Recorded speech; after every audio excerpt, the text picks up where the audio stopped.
In the late 15th and early 16th centuries, European powers turned their eyes eastward, eager to dominate the flourishing trade routes of the Indian Ocean. The Portuguese, led by famed explorers like Vasco da Gama, ventured down the East African coast, seeking to control the spice trade and disrupt the commercial networks of Muslim traders. As they pushed toward the Horn of Africa, they encountered well-organized and powerful Somali states such as the Ajuran Sultanate. The Ajuran Empire, a Muslim Somali empire that ruled over large portions of southern Somalia, was at its peak. With a sophisticated system of taxation and irrigation, the Ajuran state was economically robust and militarily formidable. When the Portuguese began launching attacks on Somali port cities, the response was swift and fierce. In 1542, the Portuguese targeted Barawa, an important Somali coastal city. They succeeded in briefly capturing and setting it ablaze, but the Somali forces quickly regrouped and launched a counterattack, driving out the invaders. This victory was a symbolic blow against Portuguese expansion and became a turning point in their efforts to dominate the region. The resistance continued throughout the 16th century, with Somali naval forces launching their own retaliatory raids on Portuguese settlements along the East African coast. The Somali city-states, often allied with the Ottoman Empire, used their naval capabilities to challenge Portuguese control of the seas. The Ajuran Navy patrolled the coast and worked to keep the Portuguese from gaining a foothold. This prolonged conflict demonstrated not only the military capabilities of Somali powers, but also their strategic alliances and understanding of regional politics.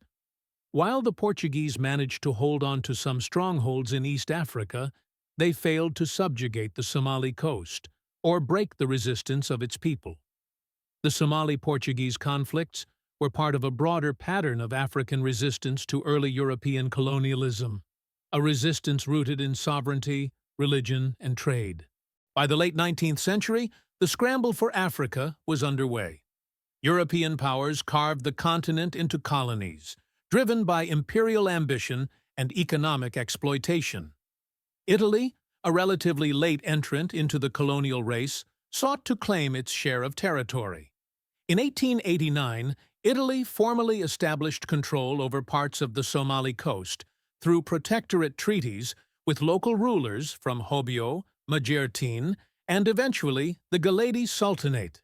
These treaties, often signed under pressure or in the face of rival threats, allowed Italy to assert dominance while leaving some internal authority to Somali leaders. Italian Somaliland was officially formed as a colony in 1908, but control was far from absolute. Resistance movements and internal Somali politics often complicated Italian rule. During the early colonial period, governors like Vincenzo Filonardi oversaw the expansion of Italian influence. Italian authorities implemented administrative reforms and began building infrastructure such as roads, ports, and communication lines, primarily to serve Italian economic interests. Large-scale agriculture, especially banana and cotton farming, was promoted, often using forced labor and land confiscated from locals. In the 1920s and 1930s, the rise of Mussolini's fascist regime intensified the exploitation of the colony. Italian settlers were encouraged to migrate, and the colonial administration imposed policies aimed at cultural assimilation, including the use of Italian as the official language and the introduction of Catholic institutions. Resistance to colonial rule persisted in rural areas and among traditional Somali clans. By 1936, Italian Somaliland was merged into a larger colonial entity known as Italian East Africa, alongside Ethiopia and Eritrea. This was short-lived, however, as World War II changed the colonial landscape. British forces occupied Italian Somaliland in 1941 after defeating Italian troops. For nearly a decade, the territory remained under British military administration. Following the war, international diplomacy took a new approach. In 1950, The United Nations granted Italy a trusteeship over the territory with the specific condition that it prepare Somalia for independence within 10 years. This marked a new chapter as Somali political activism surged. Somali leaders organized movements and parties demanding self-rule. True to the timeline, on July 1, 1960, Italian Somaliland merged with British Somaliland to form the Somali Republic, a united and independent state. Yet the colonial legacy, economic disparity, disrupted governance, and imposed borders left lasting impacts. The years following Somali independence were filled with promise, but political instability gradually unraveled the nation's institutions. By 1991, after decades of authoritarian rule, Somalia's military dictator Siad Barre was overthrown. His fall did not usher in peace. Instead, it opened the floodgates to civil war. Without a central government, the country disintegrated into clan-based fiefdoms. Warlords took control of territories, dividing cities and towns among themselves. Rivalries, particularly in Mogadishu, led to urban warfare, massive civilian displacement, and economic collapse. The lack of basic services created one of the world's worst humanitarian disasters. In response, the international community intervened. In 1992, the United Nations launched a peacekeeping operation under the banner of UNOSOM. The United States led Operation Restore Hope to protect humanitarian aid deliveries. However, the intervention became increasingly entangled in Somali politics. In 1993, the Battle of Mogadishu, later dramatized in the film Black Hawk Down, ended in heavy casualties and led to the withdrawal of U.S. and UN forces.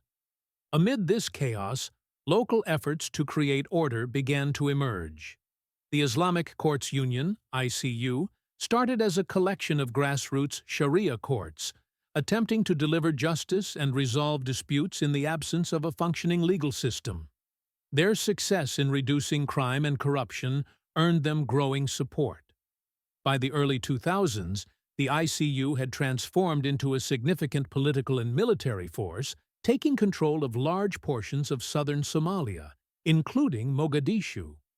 Their rise alarmed the internationally backed Transitional Federal Government, TFG, which had been formed in exile in 2004 and struggled to establish authority. Tensions between the ICU and TFG boiled over into open conflict. In 2006, with support from the United States and Ethiopian troops, the TFG launched a military campaign against the Islamic courts. Within months, they had pushed the ICU out of Mogadishu and reclaimed nominal control. However, this victory was short-lived. The Ethiopian intervention sparked a new insurgency, giving rise to more radical factions such as al-Shabaab. The fragile peace proved elusive, and Somalia entered yet another phase of instability. From the ashes of dictatorship and civil war, Somalia struggled to rebuild. These 15 years, from 1991 to 2006, were defined by failed statehood, foreign interventions, and grassroots resilience. They remain pivotal in understanding the modern Somali experience and the challenges the country continues to face. Through centuries of conflict, from resisting imperial powers to rebuilding after civil war, Somalia's people have never lost their spirit. Their history, forged in adversity and resistance, speaks to a deep cultural strength. The future of Somalia, as uncertain as it may be, is grounded in the resilience of its people, their traditions, and their enduring hope for peace.